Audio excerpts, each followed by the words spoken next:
kailangan po nating mag-adjust dun sa BMS.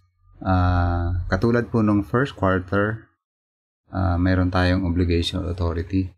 Yan, kailangan din po nating i-set up yung second quarter obligation authority dun sa PAP and allotment releases module.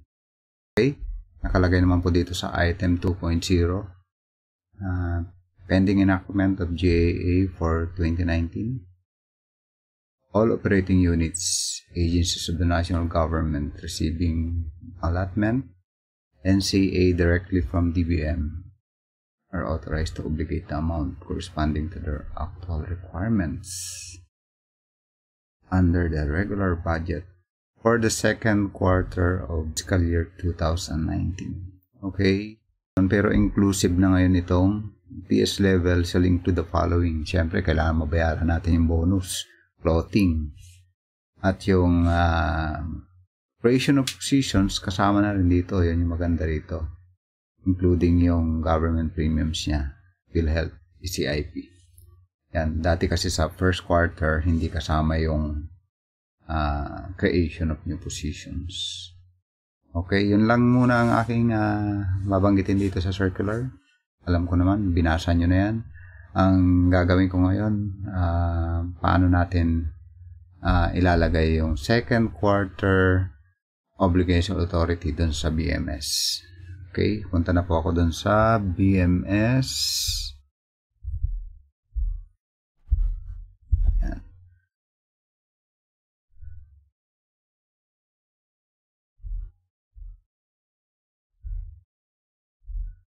Laging lang po muna. Then, proceed dito sa PAP and allotment releases module.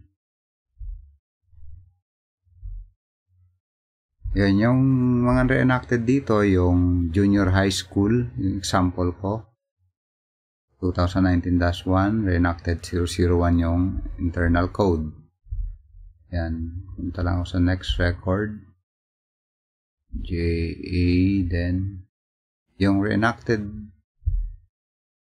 -002, para po siya dun sa RLIP automatic.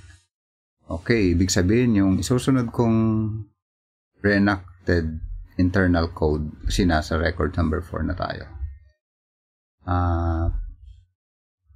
003 na yung gagamitin. Yan. Ngayon, dito sa ibaba, dito tayo sa junior high school. Yan, sa regular PSMOE natin. Dito, mag-create. Yan, di ba yung inyong file, meron ng reenacted, merong JAA naka-reserve. Then, dito natin ilalagay yung sa reenacted. 03 na siya. Then, ngayon, yung DBM CL number 2019-7.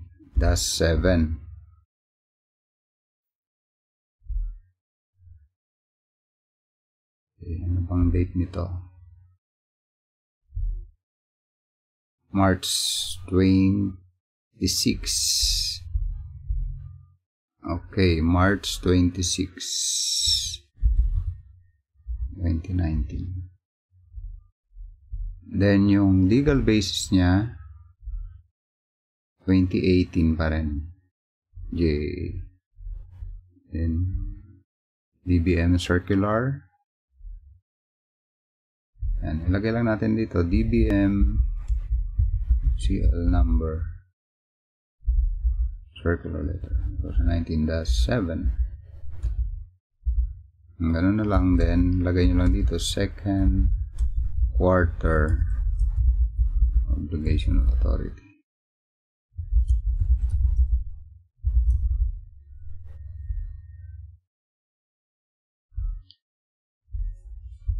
Okay, ganun lang.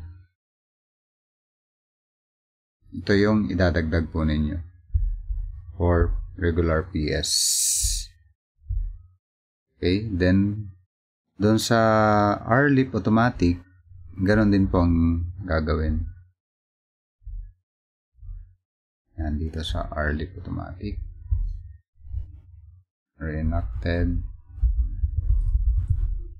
004 BBM CL number 2019-7 March 26. And ito naman automatic early BBM circular letter, then BBM CL number 2019-7 second quarter obligational authority. Kahit ano ilagay nyo yan, basta understood na pang second quarter obligational authority siya. Okay, ganyan lang. Bakit ba ginagawa natin tong paglalagay ng obligational authority?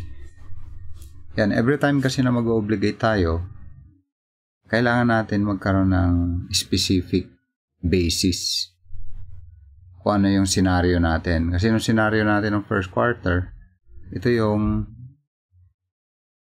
authority natin to obligate. Then, dahil hindi pa approve yung JAA, ito na yung para sa second quarter. Very specific yung ating fund source every time na mag-obligate tayo. Yan, nakalagay naman po dito sa circular. Obligations incurred pursuant to this circular letter shall be recorded in the appropriate registry or registry of applications and allotments as overdraft in allotment. Ibig sabihin, negative pa rin yung effect dun sa ating balance. Yan, covered din yung RLIP automatic, kaya sineset up din natin. Ang hindi lang covered ng obligational authority, yan, items enumerated below are not covered. Implementation natin ng Fortrans, kasi magkakaroon niya ng SARO.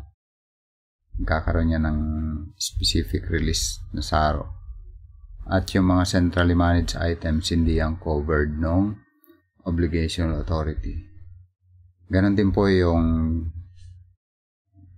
mga releases under pension and gratuity fund, like yung terminal leave benefits, and hindi yung covered ng obligational authority. Sa na-approve yung JAA, tuloy-tuloy lang yung ating posting, no?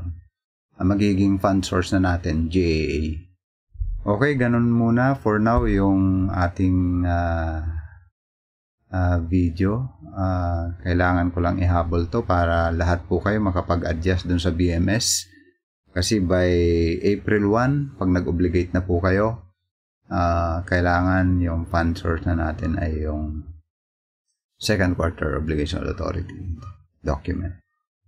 Okay, thank you. Kung nagustuhan nyo po itong video na to, yung guide na to, I really appreciate. Click nyo po yung subscribe button para updated po kayo anytime na mag-post ako ng video sa YouTube. Okay, thank you sa lahat naman nag-subscribe. At dun sa mga hindi pa nagsasubscribe, mag-subscribe na po kayo para updated po kayo lagi. Okay, thank you.